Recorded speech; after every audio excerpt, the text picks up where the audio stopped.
Wondering if thousands of miles away, the sky's just as blue. Et puis bon, à la force qu'il y a rien de disponible, bah, j'ai continué à porter. Puis maintenant, bah, c'est mon dos qui va très très mal. Donc j'ai déjà une maladie, ça rajoute une autre. Bon, ça va quoi. Au bout d'un moment. Quand tu tombes, ça te fait pas du bien, quoi.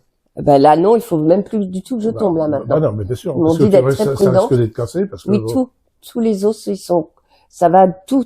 J'ai un problème avec mes os. Donc voilà quoi. C'est une maladie, c'est ça. Appelle la charmante jeune fille. J'ai la maladie de Charcot-Marie-Tooth. Ça, c'est une maladie neuromusculaire, donc je perds. Et là, j'ai fait un UMG la semaine dernière et j'ai vraiment beaucoup perdu dans les jambes et y compris dans les bras. Alors donc là, ben, t'as présenté évidemment les difficultés que ta maladie t'incombaient pour te déplacer, pour aller à tes rendez-vous. Bon, tu nous dis, je suis tombé plusieurs fois en ville, j'ai rencontré des responsables qui étaient surpris que je sois tombé, que je leur dise que les routes étaient en mauvais état. Comment tu verrais une ville qui serait plus facile pour vous, peut-être avec des chemins prioritaires qui vous permettraient de vous déplacer, avec peut-être des rampes, je sais pas, avec des bateaux pour que vous puissiez monter sur les trottoirs avec vos fauteuils roulants. Il est évident que quand tu parles de la place de l'hôtel de ville, oui, à la place de l'hôtel de ville, il y a des bateaux pour accéder au trottoir, notamment rue Paul-Bert, mais quand tu arrives à la rue du Moulin en bas, il n'y a pas de bateau pour descendre, ce qui fait qu'il faut que tu sautes le trottoir, et évidemment, en fauteuil roulant, c'est impossible. Donc, il faudra, je pense que avec toi, qu'il faudrait au moins qu'il y ait une étude de fait. Il y a une étude qui a été faite il y a une dizaine d'années par la communauté d'agglomération, donc il y avait eu des résultats. Il serait important que ces résultats soient pris en compte et que les gens qui sont à mobilité réduite à Fécamp puissent évidemment se déplacer sur les trottoirs et non dans les rues. La première interview qui a été faite sur le... Oui, mais Vas-y. Je précise que quand on est en fauteuil roulant, motorisé ou à moteur, on doit rouler sur la chaussée et non sur le trottoir. Tu penses que tu es un véhicule hippomobile? Pardon? Donc tu considères que ça? Ah ben c'est comme ça. C'est un véhicule hippomobile. C'est ce qu'on m'a expliqué. Oui. Et d'ailleurs, on est obligé d'avoir une assurance. D'accord. Comme pour ou un vélo, un scooter. Enfin, on est obligé. Et on doit rouler sur la chaussée. Bon, après, si les trottoirs sont très grands, très larges, je pense au Havre, ouais, on peut. Mais la priorité, c'est sur la chaussée. Alors, ça me semble difficile, si tu veux, dans une rue comme la rue Paul-Bert, où les véhicules peuvent se croiser difficilement à cause du stationnement. Je pense qu'il y a une vraie réflexion à avoir. Je voulais revenir sur la première partie que tu as fait, c'est-à-dire tu as téléphoné à Handibus. Premièrement, j'ai vu qu'il y avait des difficultés pour avoir un Handibus. On a fait le calcul, le Handibus fait à peu près 10 voyages par jour. Il y a 2 Handibus, j'ai du mal à comprendre que les 2 Handibus aient des soucis pour transporter 10 personnes par jour. Et on souhaiterait, nous, que Handibus travaille différemment et ait une grille différente pour pouvoir transporter les gens. Ils ont des engins qui sont faits pour transporter, je crois, 8 personnes assises et 2 personnes en fauteuil, Oui, c'est ça? oui. Et je pense que bien souvent, le Handibus, on le voit avec 1 ou 2 personnes dedans. Donc, je pense que Mobilefil au Havre est plus performant que Handibus et fait des propositions qui sont mieux. Alors donc, déjà, j'étais très gêné qu'on appelle ça Handibus. Mobilefil me semble moins dégradant que Handibus, parce que quand on voit Handibus passer, Mobilefil, ça me semblait mieux. On en avait d'ailleurs dit à la commission que nous, c'était pas le nom qu'on souhaitait. Bon, c'est pas nous qui l'avons choisi. Ça, c'est une des raisons. Et aujourd'hui, les réflexions que tu fais pourquoi on se voit, c'est-à-dire des bugs qui ont été faits où les gens ont été oubliés, nous gênent et on souhaiterait avoir un retour sur le service de Handibus où les gens transportés disent qu'on puisse noter la prestation.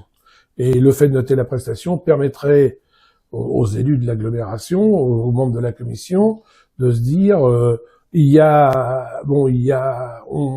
va essayer de faire monter la note au maximum, et si la note monte pas, c'est parce qu'il y a des soucis, et comment on va faire pour les régler.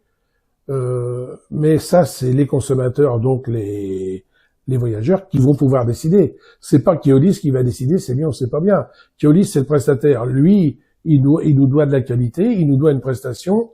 Quand les gens ont besoin de se déplacer, les moyens sont mis financiers, il faut à tout prix qu'on y arrive. Alors après, quelles sont les voies de progrès que Keolis va nous proposer au niveau de l'accueil? Les gens me disent que l'équipe qui transporte est une super équipe. Et ça, donc, ça, je l'entends. Je félicite évidemment tous les gens, mais comment... Ils sont très sympas, ils sont des aidants, ils ont beaucoup d'empathie, ils sont au top. Tout à fait, et voilà, et ça c'est bien. Mais comment maintenant le service de Handibus va se mettre à la portée des gens qui sont des gens en difficulté et qui ne sont pas des passagers lambda, qui sont des passagers qui ont besoin qu'on s'occupe d'eux, qui sont des passagers qui ont besoin d'attention et qui ont besoin d'être considérés. Quand on fait une réponse aux gens, allô, vous deviez venir me chercher, vous n'êtes pas venu me chercher. Qu'on vous demande pourquoi on n'est pas venu vous chercher, quand on dit vous y alliez pourquoi, ce jour-là j'avais besoin de faire des courses. Mais aller faire des courses, c'est comme aller au médecin, c'est vital. Si vous n'allez pas faire vos courses, vous ne vous nourrissez pas, et ça c'est pas possible. Et il faut que les gens comprennent, et je pense que il faut que toutes ces choses-là soient prises en compte. Alors ça fait partie de toutes ces choses que l'on voudrait voir évoluer. Là, je rappelle, le Handibus, c'est le résultat d'une lutte qu'on a menée avec deux personnes qui évidemment aujourd'hui sont plus là, Jocelyne Neveu, qui était donc tétraplégique, qui habitait au Rampenot, et Didier, qui lui s'était battu pour pouvoir franchir le rond-point, parce que justement ce que tu nous disais, Corinne, il fallait qu'il emprunte le rond-point de Nelson Mandela avec les camions de 35 tonnes et son fauteuil roulant. Et suite à cette action qu'il avait fait, à la vidéo qu'on avait fait où on le mettait dans le rond-point avec les 35 tonnes et les bus, donc il avait été décidé de lui faire un trottoir qui passe devant Yvon Lamour et puis qui est jusqu'au quartier Saint-Jacques. Et en fait, c'est toutes ces actions-là qu'on voudrait mener et ces investissements-là qu'on fait de façon à ce que la vie soit plus confortable pour les gens qui ont déjà une vie plus difficile. Voilà. Moi, je sais pas si c'est parce que je suis un peu plus jeune, mais je pense qu'il faudrait qu'on puisse se sentir un peu plus de liberté, pas de contraintes, quoi. Je sais pas vraiment comment l'expliquer, je ne sais pas si c'est réalisable, mais en tout cas, je pense qu'on pourrait essayer de travailler sur ça, justement. Je pense que ce serait assez bien. On peut, comme pour tous les autres usagers qui prennent le bus normal, on devient des gens, de toute façon, des gens normaux, même si on est en situation de handicap. Mais on a cette sensation d'être libre, en fait, comme les autres. On descend là où on veut et on fait comme on veut, quoi. En fait, c'est ça, il faut qu'il y ait un peu plus de liberté.